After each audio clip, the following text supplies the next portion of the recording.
জানো তো, আজকের বেশ ভোরই ঘুম ভেঙে গেছে। যাই হোক, তো যেহেতু চাদর ব্ল্যাঙ্কেট সব চাপিয়ে ঘুমিয়েছিলাম, উঠতে একদম ইচ্ছে করছিল না। এদিকে রেমু দেখি ঘুম থেকে উঠে পড়েছে। তো আমি বিস্কিট বের করতেই ও একদম খাওয়ার জন্য রেডি। মানে সত্যি বলতে বিস্কিটের জন্য ওকে আলাদা করে ডাকতে হয় না। এদিকে আমি বাইরের দিকে একটু গেছিলাম, মা বলছিল খুচরো লাগবে বাবার, তো আমি বলছিলাম পার্স থেকে নিয়ে নাও। তো ছোটো চেনে কী কী আছে আর সেগুলো একটু বের করে দেখছিলাম। যাকে রেমুকে তো মুড়ি খেতে দিলাম, আবার ওর খাওয়া শেষ হয়ে যেতে এসে বসেছে, আবার একবার গিয়ে দিয়ে এলাম। আর আমি এদিকে বিস্কিট খাওয়ার পর আলু ওলকপি ভাজা দিয়ে মুড়ি নিয়ে বসে পড়েছি। সত্যি বলতে শীতকাল মানেই জানো তো, টিফিন হোক, লাঞ্চ হোক, ডিনার হোক, মজার মজার খাওয়া দাওয়ার। কারণ শীতকালে রং বেরঙের যে শাকসবজি পাওয়া যায় সেগুলো শরীরের পক্ষেও অনেক ভালো। আর এদিকে একজন দাদু এসছে, মা তাকে পেঁয়াজ, নারকেল আর কী সব দিচ্ছে। যাকে সেখান থেকে ঘুরে আসার পর দেখি রেমু আবার বসে আছে, বুঝতে পারছি ওর খিদে পেয়েছে। এদিকে ভাত খেতে চায় না, কিন্তু বারবার এই মুড়ি খেয়েই থাকবে। যাই হোক, এদিকে আমার সময় হয়ে গেছে, তো ওষুধও খেয়ে নিলাম। আর মা আজকের বেশ কিছু বিছানার জিনিসপত্র ধোয়াধুয়ি করেছে। রেমু তো ঘুমিয়ে গেছে আর আমি ক্রিম মেখে রেডি হয়ে পড়েছি, কারণ আমার আজকে ক্লাস আছে।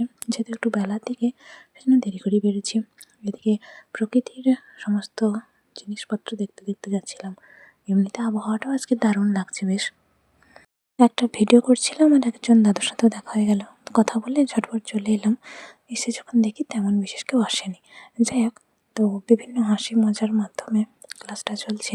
এবার দেখো, পড়া সংক্রান্ত বিভিন্ন কথা আলোচনা হচ্ছে ঠিকই, কিন্তু লেখালেখি বা পড়া ধরা সেসব কিছু এখনো শুরু হয়নি। তো এমনি এমনি বসে বসে বোর হচ্ছিলাম।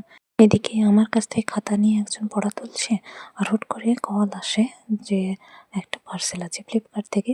কাকু ফোন করেছে, কাকু যেহেতু চেনা পরিচিত, তো সেজন্য বলছিল যে আমি বাড়িতে আছি নাকি বাজারে। আমি বললাম যে না, আমি বাড়িতে নেই। তো যাই হোক, তারপর ভাবছি খালি মনে মনে যে কী আছে পার্সেলটায়। তারপর দেখে তো আমি অবাক। কেনার কথা আমাকে অনেকদিন থেকে বলছিল, কিন্তু আমি আর অত বেশি গা করিনি। তো স্যার জিজ্ঞেস করছিলেন যে কী আছে। স্যার ভাবছিলেন হয়তো ফোন আছে। আমি তো হেসে অবস্থা খারাপ পুরো। বারবার বলছি না না স্যার, ফোন টোন নেই। যাই হোক, কী আছে সেটা আর বলিনি।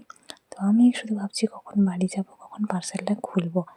তো আজকের যে পার্সেল আসবে বা কিছু অর্ডার দিয়েছি সেটা আমাকে আগে থেকে বলেনি, সেজন্য সেটা পুরো আমার কাছে সারপ্রাইজে। তবে হ্যাঁ, যেমন রাগ হচ্ছিল, মনে মনে খুশি হচ্ছিলাম। আর একদম প্রথমবারের মতো অনুভূতিটা আজকের আবার হচ্ছে। যাকে, তো আমি জানলার পাশে দাঁড়িয়ে দাঁড়িয়ে এগুলোই ভাবছিলাম, আর কখন বাড়ি ফিরবো সেই অপেক্ষাই করছিলাম শুধু মনে মনে। এদিকে বলতে বলতে পড়াশোনা শুরু হওয়ার পালা প্রায় এগিয়ে এসছে। তো বিশেষ কেউ আসেনি, কমজনই এসছে। যাই হোক, কমজনের মধ্যেও পড়াশোনা শুরু হয়ে গেছে। আর পড়তে পড়তেও আমার মন কিন্তু খালি পার্সেলের দিকে আছে। আর জানো তো, আজকের প্রথমবার এরকম হলো যে পড়ছি কিন্তু পড়ার দিকে মন নেই। যাকে, অবশেষে বাড়ি ফেরার পালা, আর আমার অনেকটা শান্তি। এদিকে পার্সেল আনতে যাওয়ার সময় ভুসিমাল দোকানে একজন দাদু কিছু জিনিসপত্র কিনছিল, আমার সাথে কথা বললো। এদিকে বই দোকানে এসেছি আমি কিছু জিনিস কিনতে দরকারি, মা বলে দিয়েছে যেন নিয়ে যাই। তো স্টিকারগুলো দেখছিলাম আর আমাদের সময় স্কুলের দিনগুলোর কথা ভাবছিলাম। সত্যি বলতে স্কুল লাইফটা এত সুন্দর হয় জানো তো, তখনও বলছি আর এখনও বলি, বলতেই পারি না। যাই হোক, তো রাস্তা দিয়ে এরপর বাড়ি ফেরার পালা, আর বাড়ি ফিরে পার্সেলটা খোলার পালা। তারপর রাস্তায় আরও একজনের সাথে দেখা হলো, একটু কথা বললাম। চেনা পরিচিত মানুষজন দেখলে কথা বলি, যাদের সাথে আমার কী বলতো কথা বলে শান্তি লাগে। এদিকে পাখি দেখতে দেখতে ব্ল্যাঙ্কেটটা তুলে দিতে আছে, আর আমি ঝটপট করে এখানে জিনিসটা আনপ্যাক করে নিলাম। তারপর ভাবলাম যে প্যাকেটটা এসছে সেটার কিছু অংশ পুড়িয়ে দিই, সেই জন্য ঝটপট রান্না করে দিয়েছি। এদিকে দুটো ছেঁড়া ভাজার প্যাকেট আগে থেকে কেনা ছিল, একটা আমি আর মা খেলাম আর একটা বাবাকে দিয়েছি। আজকে নতুন বালতি নিয়ে স্নান করতে যাবো বের করেছি। তার আগে ভাবলাম গিফট প্যাকেটটা একবার দেখি। সত্যি বলতে জিনিসটা খুবই সাধারণ ঠিকই, কিন্তু 17-18 বছর ধরে গতানুগতিক যেটা দেখে এসেছিলাম সেটা যে কোনোদিনও আমার জীবনেও আসবে বা আমার কাছে আসবে, এটা আমি কিন্তু আশাও করিনি। যাই হোক, আশা তো অনেক কিছুই করিনি, কিন্তু তবুও ঠাকুর আমাকে পাইয়ে দিয়েছে। এর জন্য অবশ্যই আমি ঈশ্বরের কাছে কৃতজ্ঞ, জানো তো। বাবা আজকে এই কাপগুলো নিয়ে এসেছে কিছু বিশেষ কারণে। যাতে, তো আমি হাতে একটা জিনিস দেখছিলাম, স্নান করে এসে তারপর একটা ভিডিও করার ছিল। আর এদিকে ঝটপট ঠাকুরকে ফুল দেবো দিয়ে দিয়েছি। আজকে যা যা রান্না হয়েছে মা সেগুলো ঠাকুরের কাছে সাজিয়ে দিয়েছে। বাবার ফুল দেওয়া এখনো হয়নি। তো আমি মনে মনে ঈশ্বরের কাছে ধন্যবাদ জানাচ্ছিলাম, ঈশ্বর আমাকে যা দিয়েছে আমি তাতে সত্যিই কৃতজ্ঞ। বাবারও ফুল দেওয়া হয়ে গেছে। রেমুকে আমাদের বাড়ির খাবার দেওয়া হয়েছে, ভাত খেয়ে নি, তাদের বাড়িতে দিয়েছে সেটাও খেলো। মা যেগুলো ধুয়েছিল বিছানার সাজগোজ সেগুলো আবার করে দিল। আর আমাদের খাওয়া দাওয়া হয়ে গেল। কিছু চেয়ার আজকের মা বাবা মিলে পরিষ্কার করেছে, আর ডাব খেয়ে নিলাম সবাই মিলে। তো যাই হোক, কয়েকটা নারকেলও বের করে রেখেছে মা, বাবা যাতে ছাড়িয়ে রাখে।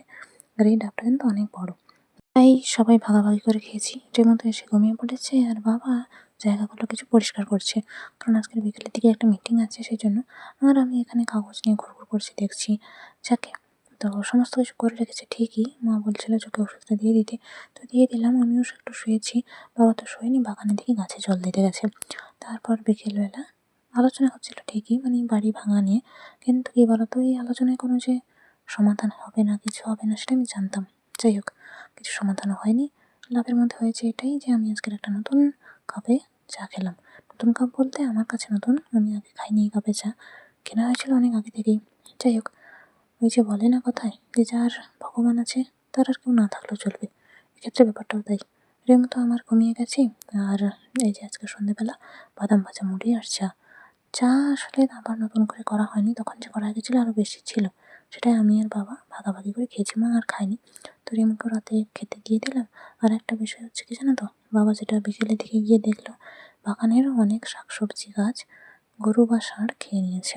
কিন্তু দুঃখজনক হচ্ছে এটাই যে পাশেও আরও একটা বাগান আছে, কিন্তু সেখানে কিছু খায়নি। ইচ্ছাকৃতভাবেই এটা করা হয়েছে। সবই জানি, সব বুঝি, কিন্তু কি বলতো, তোমার হাতে ক্ষমতা না থাকলে তুমি কিছুই করতে পারবে না, এটাই হচ্ছে মুশকিল। যাই হোক, মা রুটি ভেজে নিয়ে তারপর কিছু আনাজ কেটে রাখছে। রেমো তো খাওয়া দাওয়া শেষ করে সেখানে শুয়েই ছিল, আমিও সময় মতো ওষুধটা খেয়ে নিলাম। রেমো যত পারছে পরপর আমাদের কাছের দিকে সরে এসে শুচ্ছে। ওর কাণ্ড কারখানা দেখে এত হাসছিলাম যে কি আর বলবো। পরে মা বলছিল আবার ওকে মুড়ি দিয়ে আসতে, কারণ আমরা খেতে বসবো, তখন আবার কী করে খেতে দিতে যাবো ওকে। যাই হোক, আজকের ঘুগনি আর রুটি, বাবা অল্প গুড় নিয়েছিল, সেখান থেকে আমাকেও দিয়েছে, ঘুগনিও দিয়েছে। কাপগুলো লাগেনি আর, সেজন্য ফেরত দিয়ে আসতে হবে। আজকের কুঁড়িতে তেমন বিশেষ নেই, রাত্রিবেলা ওটাই দেখছিলাম। রেমো তো ঘুমিয়ে গেছে, মাকে চোখে ড্রপ দিয়ে আমিও ঘুমোতে গেলাম। যাকে, আজকের মতো টাটা।